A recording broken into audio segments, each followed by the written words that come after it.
Depois de quase uma década, Stranger Things, a série original Netflix, chega ao seu final. Aquele final que você tanto esperou, e quando chegou ele simplesmente decepcionou um pouquinho, né? Mas será que mesmo com uma temporada cheia de falhas e com muitas pontas soltas, Stranger Things, não apenas com seu final, mas olhando para a série como um todo, ainda nos ensina alguma lição valiosa, presente também na Palavra de Deus? É para isso que estou aqui hoje. Meu nome é Gustavo, esse aqui é o Fé Geek, o canal que mescla cristianismo e cultura pop de um jeito que você nunca viu. E nesse primeiro vídeo de 2026 quero te convidar a enxergar valiosos ensinamentos em Stranger Things, ainda que tenha um final que nem todo mundo queria. Sem enrolação, bora pro vídeo? Solta a vinheta, editor, e vamos nessa.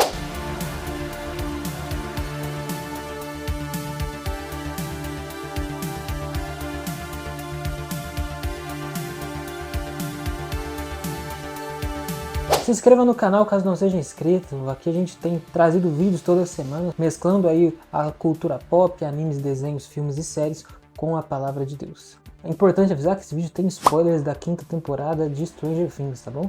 Eu já falei sobre Stranger Things um pouco no começo da temporada, mas foi sobre um assunto polêmico, onde cristãos diziam que Stranger Things era do diabo, que não poderíamos assistir a série, enfim.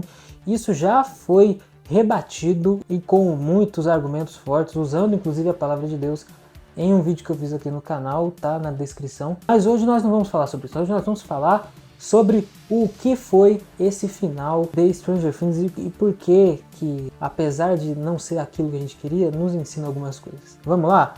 Bom, é isso, galera. Eu já fiz alguns vídeos lá no Instagram ao longo dessa temporada, né, sobre o que essa temporada estava fazendo, por que ela não estava tão boa. Inclusive, se você não me segue no Instagram, você acabou perdendo esses vídeos, mas eles estão lá e você pode me seguir. Me segue no Instagram, me segue também no TikTok, que você vai acompanhar vídeos, né, mais curtos e com mais frequência também. Primeiro eu havia dito que Stranger Things não estava me pegando tanto ao longo dos anos, apesar de terem temporadas divertidas e boas, porque era uma série que ela sempre deixava pro final, era uma série um pouco covarde, que não conseguia simplesmente se despedir de personagens, e que até a sua última temporada ainda não havia explicado o que era tudo aquele mundo invertido, e que não sei se daria tempo de, em uma temporada de 8 episódios, ser explicado isso. Bom, eles explicaram muita coisa nessa temporada, mas nem tudo. A série, no sentido de jogar no seguro, ela não muda, ela não tem coragem de se despedir de alguns personagens. A série não teve coragem de se despedir do Hopper lá na 3ª temporada. Na minha opinião, até aqui ele continua sobrando. A série fica com tantos personagens que ela começa a ficar repetitiva, porque novamente eles se dividem em núcleos diferentes e esses núcleos eles começam a bolar planos e estratégias que já se repetiram em temporadas anteriores. Aí a gente precisa voltar lá para o começo de Stranger Things em 2016. A série nasce com uma proposta intimista que falava sobre uma cidade pequena, uma ameaça que ainda não era identificada, mas que crianças pequenas ali, elas conseguiam fazer uma investigação muito divertida sobre aqueles mistérios. Mas ao longo dos anos a série foi escalonando, e aí tudo que foi mostrado exigia que Stranger Things nos apresentasse um final épico e grandioso. Algo que a série não nasceu para ser. E aí quando ela precisa ser, já que chegou nesse ponto, já que se tornou isso, ela não consegue ser. A série prepara e não chega. No volume 1 de Stranger Things nós somos apresentados a várias crianças, personagens crianças, a Holly Wheeler, agora o Derek também, tentando entrar num protagonismo, porque a série já não tem mais crianças, e não adianta tratar os personagens como crianças, porque eles não são mais crianças. Por carência disso, a série começa a explorar mais essas crianças, trazendo algo que já foi mostrado em temporadas anteriores. A série começa a beber da fonte de tudo aquilo que ela já foi. E o volume 1 é simplesmente um remake, parece, das temporadas anteriores, mas inferior. Mas então no seu último episódio do volume 1, a série prepara um terreno para algo começar a ficar relevante. O personagem do Will, que nunca teve muita relevância na série, a não ser seu coitadinho, agora assume um protagonismo relevante, com poderes, e isso fica muito interessante para a gente decidir o que vai acontecer no próximo volume. Chega o próximo volume e não acontece absolutamente nada. Aqueles poderes, tanto do Vecna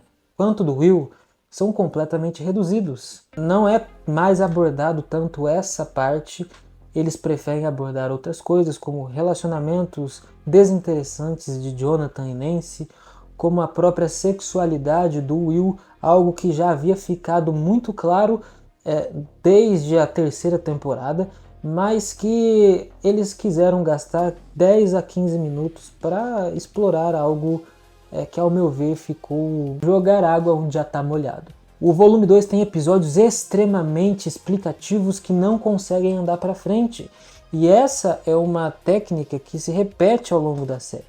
Personagens falam coisas e começam a pensar em palavras ditas e aí elaboram planos mirabolantes, e aí um completa a frase do outro. Exemplo: nossa, empreendedor. Peraí. Empreendedor.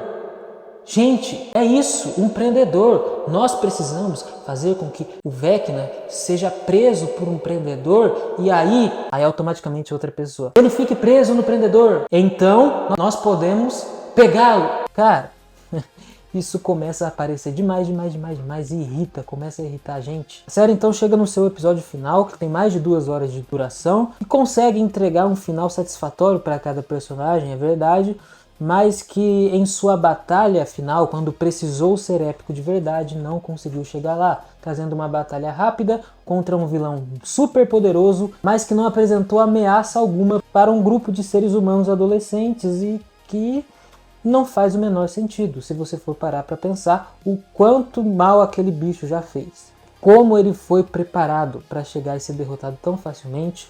Não temos sinais dos Demogorgons, dos Democães. Como que pode o Vecna ser nerfado no último episódio a ponto de não conseguir nem vencer um cabo de guerra contra o Derek. O episódio explica algumas coisas, mas deixa outras pontas muito soltas. Eu fiz um vídeo lá no Instagram, com várias perguntas que ficaram soltas, você pode ir lá conferir e você deve até já também ter feito essas perguntas. Por fim, a série C chega a ser tão covarde que nem a personagem que matou, que no caso é a Eleven, que faz sentido ter morrido, eles tiveram coragem de matar totalmente. Só que não faz o menor sentido essa teoria do Mike, eu prefiro acreditar que ela sim morreu, tá bom? Porque ela não tinha como ter sobrevivido, visto que a Kali já tinha morrido, estava sangrando muito e ela não teria como esperar a Eleven matar todo mundo lá em cima, depois ter voltado e aí feito tudo que fez e fugido, pra onde que fugiu, como que chegou. Apesar de que a série não tá muito preocupada com a lógica, né? Mas eu prefiro acreditar que não.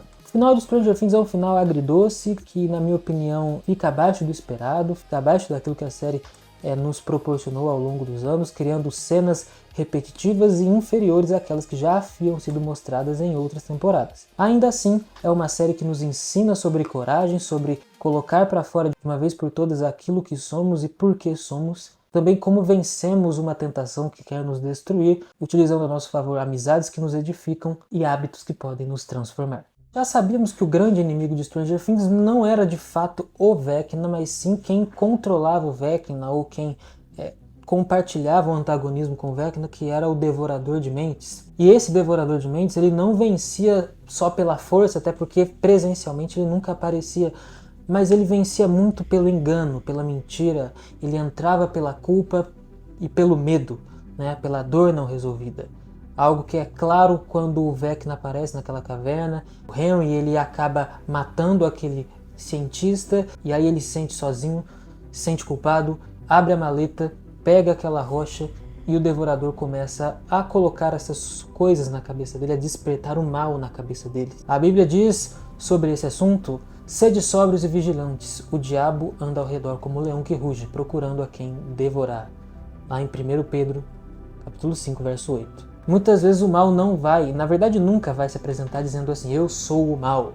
Ele se apresenta dizendo que ninguém te entende, que você está sozinho, que não tem outro jeito. Por isso precisamos muito ter discernimento e lembrar que em momentos assim, o único que pode nos ajudar é Deus. E Deus nunca te acusa, nunca diz que você está sozinho. Pelo contrário, Deus te acolhe, Deus te abraça e apresenta a saída que vai te salvar, que é o lado do bem e o lado da palavra. Uma das mensagens mais bonitas dessa temporada também é que, apesar de Will se assumir lá como homossexual, Na verdade, não foi isso que deu a força para ele e tudo mais, para virar todo poderoso e ter um protagonismo.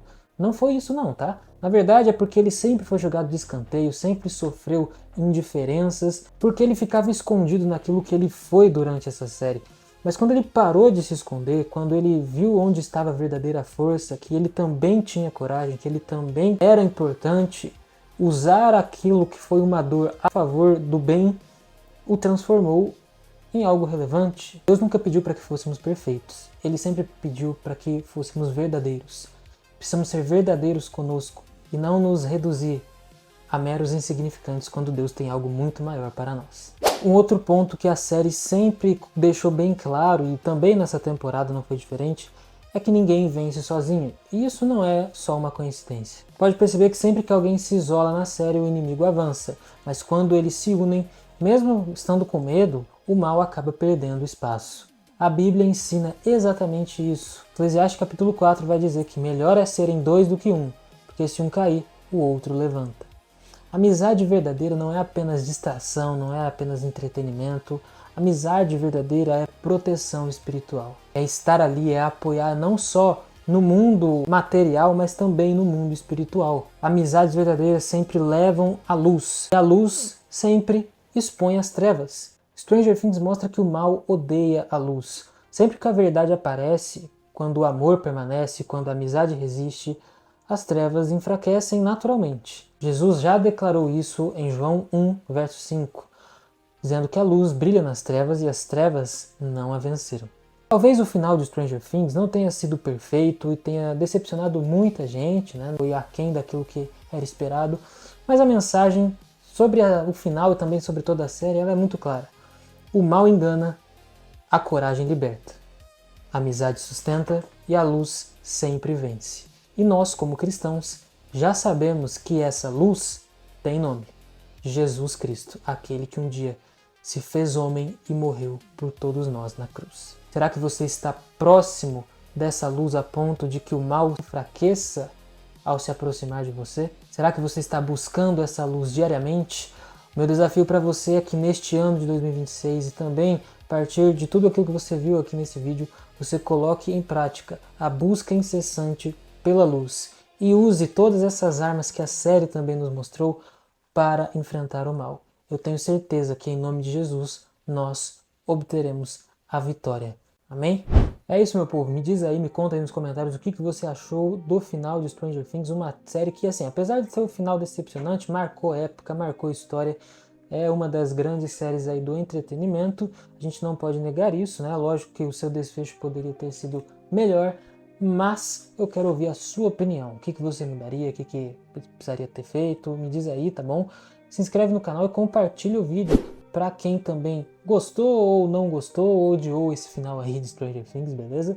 O importante é que é aquilo que eu sempre falo, torne Jesus conhecido através deste canal. Deus abençoe a sua vida e tenha um excelente ano, em nome de Jesus. Até a próxima!